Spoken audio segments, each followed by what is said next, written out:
Springtime is the time for motorcyclists. And as the weather starts to lighten up out here in Ohio and across the country, the number one question that I'm asked pretty much in every single one of my videos right now is, what is the best beginner bike? If you guys are new to the page, welcome to my absolute dumpster of a garage that does not have a single beginner bike in it. No, the Grom does not count, and we'll talk about that. A beginner bike is supposed to have two things. It's supposed to be really slow, and it's supposed to be really cheap. Something that you'll not really find too often in this garage. But that's okay, because we can go somewhere and I can show you guys some of my favorite beginner bikes. There we go. Almost $15 for almost 3 gallons. Gone are the days when I first started to learn how to ride back in the COVID days. Back when a gallon of 93 was like $2. I don't know if we'll ever get those days back again. It kind of sucks because I know a lot of you guys are getting into motorcycles probably for different reasons than I was back in the day. I feel like one of the number one reasons people are getting into motorcycles these days, I'm gonna have to do a little bit of a weird maneuver here. Sneak out here. Granted, different times, different economics, but it is what it is. I've always loved mechanical things at heart. I grew up loving trains. I grew up loving cars. It wasn't until later in life I got into motorcycles, but granted, once I fell in love with motorcycles, I fell in love with them hard. Whether you love the mechanical aspects of motorcycles, working on them by yourself, love the fact that they get typically better gas mileage than a gasoline car, or maybe you just love the aspect and the hanging out with friends part about motorcycles, whatever it is. The bottom line aspect is you're gonna need a motorcycle to do any of it. Unless you want to become one of those like helmet talk people that like LARP as a motorcyclist on Instagram or TikTok. Motorcycle LARPers, that's fine. You're gonna have that. People that go online, just wear a helmet, pretend that they ride motorcycles even though they don't actually ride. There's problems with that because motorcycling is a really dangerous hobby. I've lost friends, many other people have lost friends. Kind of a sensitive topic, but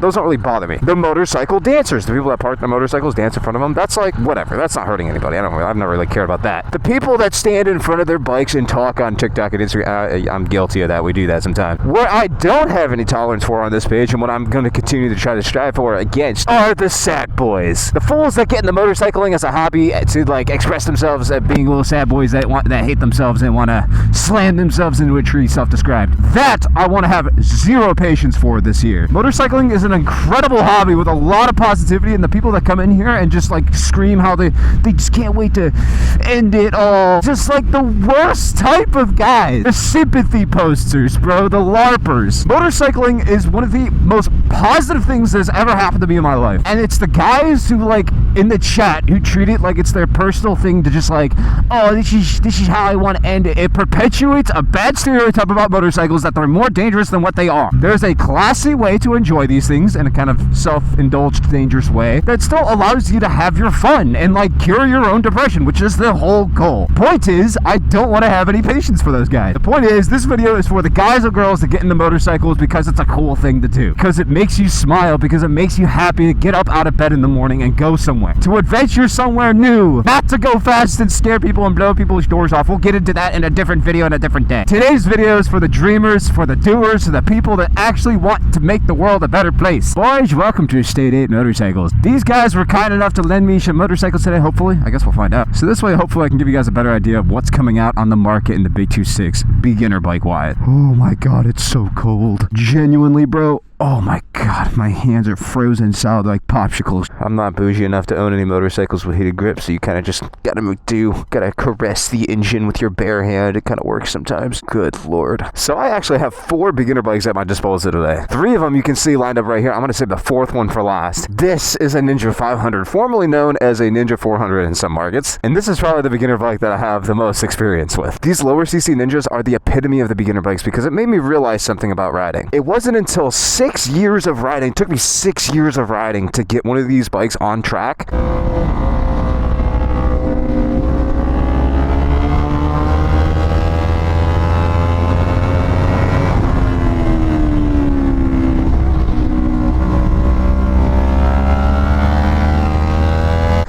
To actually learn how to ride a bike and push a bike to its limits for the first time. I rode motorcycles for 6 years until I finally rode one of these bikes on track, which probably tells you something about myself, but it also goes to show you, starting on a very large CC motorcycle might satisfy your ego in the short term, but in the long term, you're actually going to be hurting yourself. Now, one of these bikes brand new is going to cost you about $6,500, which is pricey, but considering you can sell these bikes for around the same price of what you buy them for on the used market, it's not a horrible loss, and these days, these bikes are coming with full screen and keyless systems, if that's something that you really feel like you need on a brand new motorcycle. I remember back when I first started, it was something I really glossed over. You get a single rotor front brake, you get an unnamed rear brake, an upright set of suspension, which again is probably not something that you seek out on a motorcycle. And these bikes also do sound pretty atrocious with a full exhaust system on there. They're not fantastic. However, this is the epitome, this is the truest of the beginner bikes out there. You're going to be hard pressed to find something better than this. And these bikes are pretty bulletproof from what I've seen. Oh my god, you even get like a little USB port on these new ones. Is it going to be the most exciting bike you've ever ridden? Is there going to be anything special to this bike that you can find elsewhere? No, not really. There's not any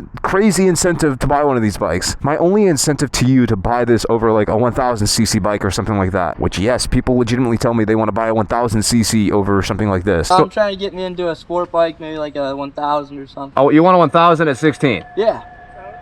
Why on God's green earth do you need a 1000 at 16? Why not? Is that there are fundamental skills that you are missing out on if you don't start on something like this. There is a reason in places like Europe you have to start on a smaller cc bike. By not starting on something like this, you are hindering yourself for the rest of your motorcycling career, I guess you can call it. You got to put in the reps, you got to put in the time on the smaller cc ones so that you can earn respect on the bigger ones later in life. Now again, this is not the most exciting one that we're going to be talking about today, but we're going to be talking about some more exciting bikes today. The next bike that we're going to be talking about today is a Yamaha R3. Now this is one of my personal favorite beginner bikes on the market today. I think if I had to start out on something brand new today, this would probably be it. I think that this bike is about $1,000 cheaper than the Ninja 500 we were just looking at. The only downside being is it doesn't have a really super fancy screen like the last one, but the upside being is you get a really kind of decent looking motorcycle these days. I'd argue this looks pretty good compared to like the 600s and 1000s being sold these days. The only downside being is it has this giant hole in the front just to house the headlight. I think it looks a little goofy. Usually on bigger motorcycles that hole is there for like an intake or like a air filter or something. It just looks a little bit out of place on such a small little bike.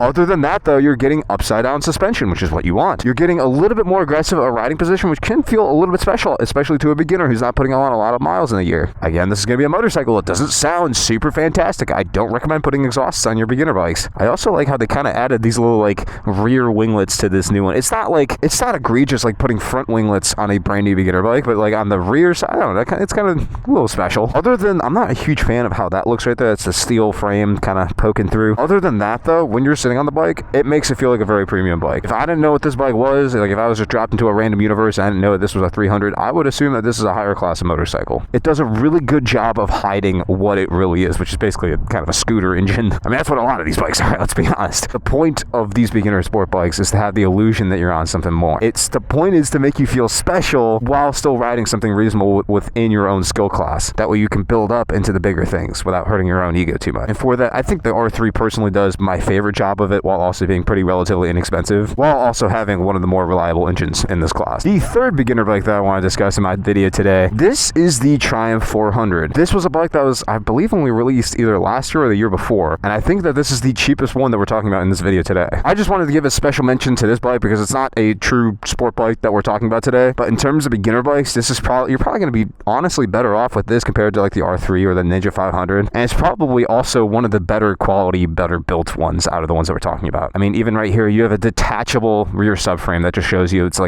there's a little bit more care and interest put into this bike compared to the other ones. Although, the interesting part about this bike is it is a single cylinder. Not that any of the bikes in this class are going to be sounding fantastic, but it is just something to keep in mind. This is really a bike you don't want to put an exhaust on. This is basically just a big highway ability Grom. What I will say, just based off of like things like the gas cap, the switch lever, this bike is going to be a little bit higher quality than the other ones. And you also get a 2-year warranty, factory warranty out of this bike compared to the 1-year warranty on pretty much every other bike that I'm talking about in today's video. If you know what kind of person that you are and you know that you're going to be pretty content with a 400 or 500 level motorcycle right off the rip, this is probably the better option to go with. It just looks classier, it looks like it carries more weight than the other bikes, and you also will probably have cheaper insurance and won't get harassed by the captures much on a bike like this compared to the sport bike. It's worth mentioning, I know it's probably not going to go for the majority of my audience, but for the mature riders out there, for the guys who are like in their 30s or 40s, maybe they don't want to look at a big flashy sport bike, this is definitely the classier option. And the last but not least on the list of motorcycles that we're talking about today, this is the Aprilia RS457. I believe that this is probably the most expensive one out of the ones that we're looking at today, but this is also probably one of the best sounding beginner bikes that we're talking about today. This is the only bike out of the entire lineup I think I would actually recommend you get an exhaust on. And another really weird and interesting thing Aprilia has done on this bike is they put an aluminum frame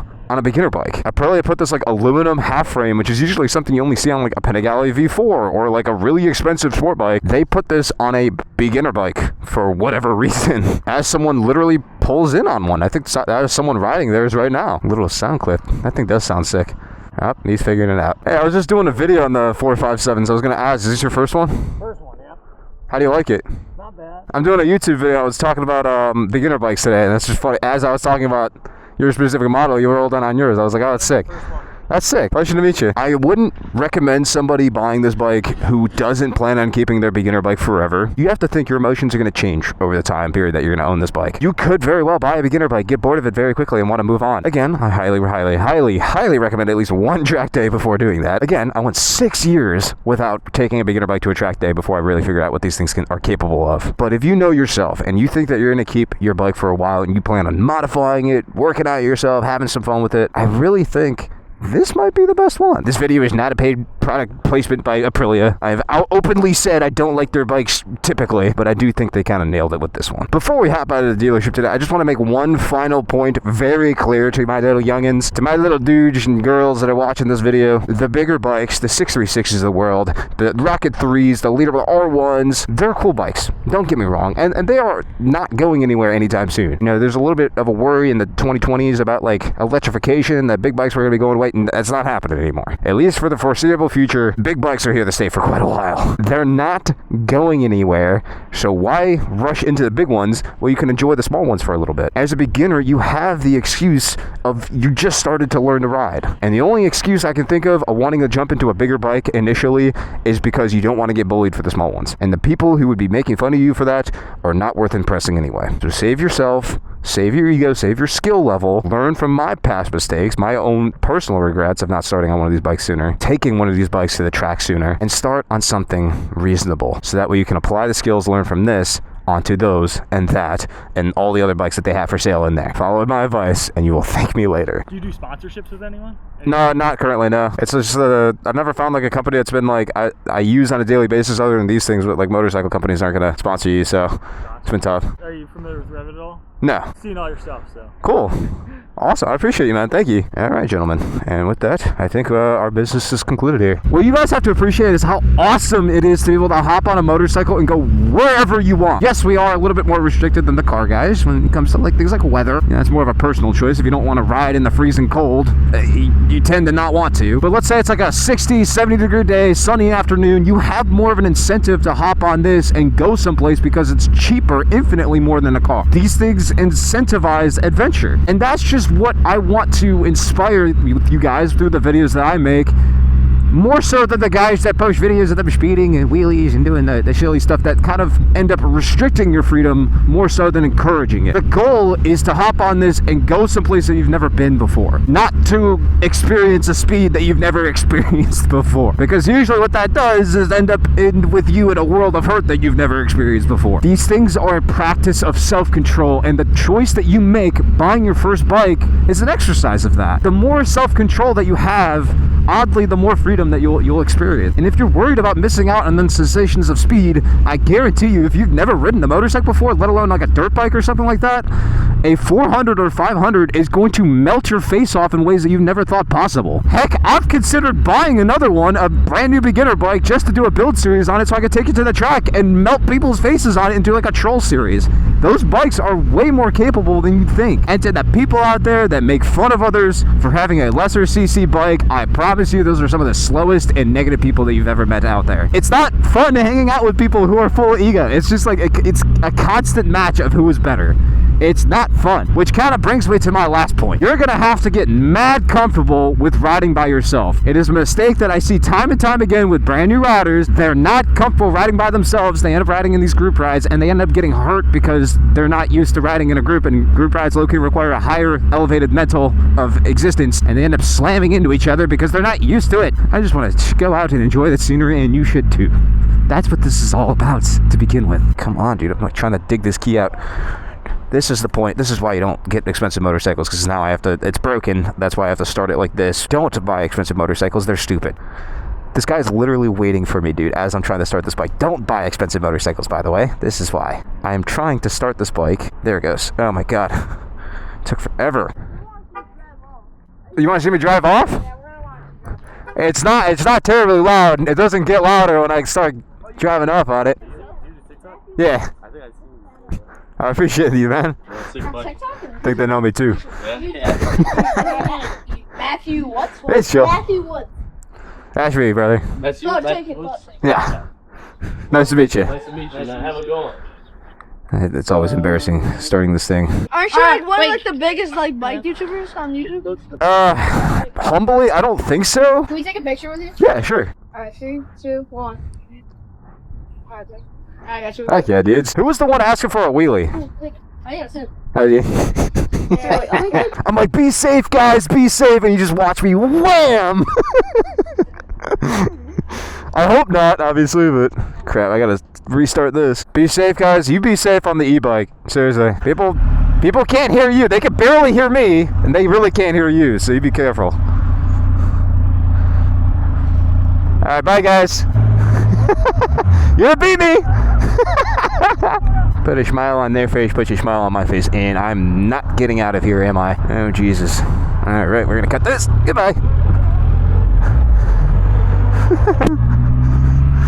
And that's why we do it, boys. My last point, guys, being your parents are likely not gonna let you buy a motorcycle, but sometimes it's better to ask for forgiveness than to ask for permission. But that's not gonna apply to everybody's case. The number one thing that you're not gonna want to hear, especially coming from me, is if your parents really don't want you to buy a motorcycle, sometimes the priority is to move out of the house. I wouldn't completely disregard what your parents were saying. Let's be honest, they do have your best interest in heart. And motorcycles, unfortunately, don't have the best reputation because of people like the sad boys and the fast boys. If you cannot convince your parents that you're a mature, reasonable person that can go out on the road and be a reasonable person, unfortunately, you might just have to move out. And that takes time and money, I understand that, but it's better than ruining the relationship that you have with your parents because that's forever. Motorcycles, for some people, could just be a phase, and that's not worth ruining a relationship like that over. I got lucky and my parents were willing to support me a little bit through it and eventually gave me the good old boot once I started buying too many motorcycles. I still have a good relationship with my parents, so everyone's different. With all that being said, I hope you guys learned something today, maybe the beginners out there. Hope you guys learned something, and I will talk to you guys in the next one.